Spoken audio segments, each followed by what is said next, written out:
بسم اللہ الرحمن الرحیم۔ خواب میں انجیر دیکھنا۔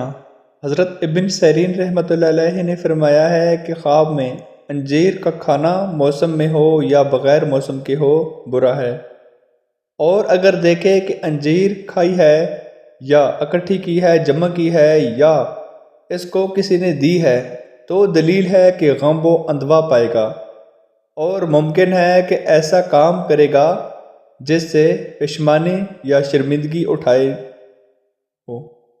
حضرت کرمانی رحمۃ اللہ علیہ نے فرمایا ہے کہ خواب میں انجیر کا دیکھنا یا کھانا بیماری کی دلیل ہے، اور انجیر سیاہ غم اور اندوہ ہے، اور انجیر سبز اگر ہو تو وقت پر کھانا جس کا مزہ شرعی ہو وہ نقصان نہیں دیتی۔ خواب کی تعبیر دیکھنے کا بہت زیادہ شکریہ۔ نئی خواب کی تعبیر کے ساتھ ملیں گے، تب تک کے لیے